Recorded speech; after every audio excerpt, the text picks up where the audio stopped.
Shalom, selamat malam. Renungan malam Sabda Bina Umat, Jumat 16 September 2022. Firman Tuhan malam ini terambil dari Daniel 5 ayat 17 sampai 30. Demikian firman Tuhan. Kemudian Daniel menjawab raja, "Tahanlah hadiah tuanku, berikanlah pemberian tuanku kepada orang lain. Namun demikian aku akan membaca tulisan itu bagi raja dan memberitahukan maknanya kepada tuanku. Ya tuanku raja, Allah yang maha tinggi telah memberikan kekuasaan sebagai raja, kebesaran, kemuliaan dan keluhuran kepada Nebukadnezar ayah tuanku. Dan oleh karena kebesaran yang telah diberikannya kepadanya itu, maka takut dan gentarlah terhadap dia orang-orang dari segala bangsa, suku bangsa dan bahasa. Dibunuhnya siapa yang dikehendakinya dan dibiarkannya hidup siapa yang dikehendakinya. Ditinggikannya siapa yang dikehendakinya dan direndahkannya siapa yang dikehendakinya.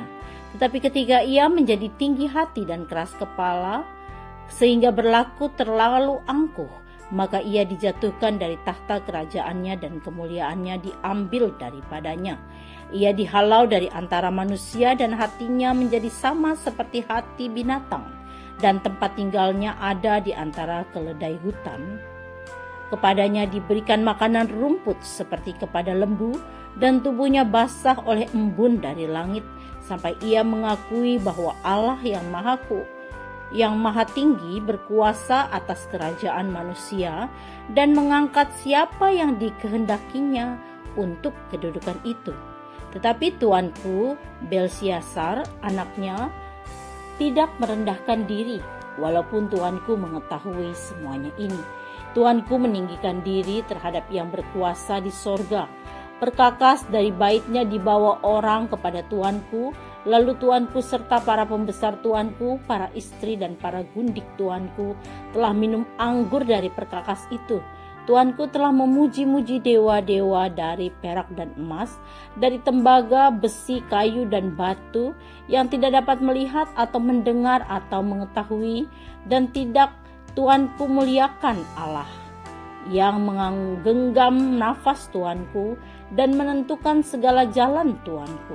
Sebab itu, ia menyuruh punggung tangan itu, dan dituliskanlah tulisan ini. Maka inilah tulisan yang tertulis itu, Mene Mene Tekel Ufarsin, dan inilah makna perkataan itu. Mene, masa pemerintahan tuanku dihitung oleh Allah dan telah diakhiri. Tekel, tuanku ditimbang dengan neraca dan didapati terlalu ringan. Peres, kerajaan tuanku dipecah dan diberikan kepada orang Media dan Persia. Lalu atas titah Belsiazar dikenakanlah kepada Daniel pakaian dari kain ungu, dan pada lehernya dikalungkan rantai emas, dan dimaklumkanlah tentang dia bahwa di dalam kerajaan dia akan mempunyai kekuasaan sebagai orang ketiga. Pada malam itu juga terbunuhlah Belsiazar, raja orang Kastim itu. Demikian firman Tuhan. Renungan malam ini bertema, jadilah alat di tangan Tuhan. Orang sombong dibenci Allah. Itu sudah banyak bukti yang kita ketahui dari Alkitab, sejarah gereja, dan kita saksikan sendiri dalam kehidupan sehari-hari. Tetapi mengapa masih banyak orang yang tetap sombong? Apakah karena tidak percaya dengan apa yang ia ketahui dan yang disaksikannya? Memang ada juga orang yang walaupun sombong tetap saja berjaya. Sepertinya kesombongannya tak berpengaruh pada kejayaannya. Karena itu dia tetap saja sombong dan tidak peduli orang lain, juga tidak peduli peringatan Tuhan yang didengarnya. Harusnya Raja Belsiazar dapat belajar dari ayahnya Nebukadnezar yang telah menerima hukuman dari Allah karena kesombongannya. Karena menganggap dialah yang membuat dan membangun Babel dengan tangannya sendiri, atau karena kemampuannya. Mengapa Belsiazar tetap sombong, tak mau merendahkan diri di hadapan Allah? Malahan sebaliknya, Belsiazar merendahkan Allah.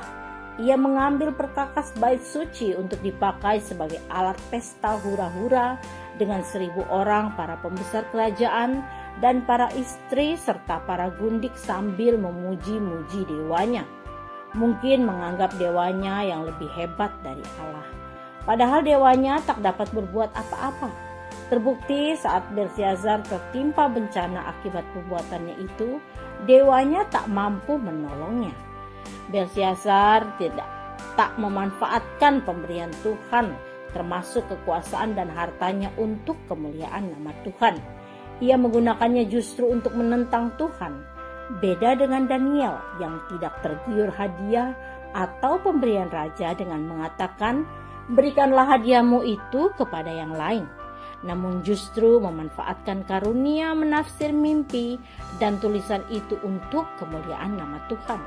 Daniel mau menjadi alat di tangan Tuhan. Tuhan tetap menjaga dan memelihara Daniel serta memberi apa yang memang untuk kebutuhannya. Bagaimana dengan Anda? Doa malam ini, ya Tuhan, jadikan kami alat di tangan-Mu. Amin. Demikian renungan malam ini. Selamat beristirahat. Tuhan Yesus memberkati.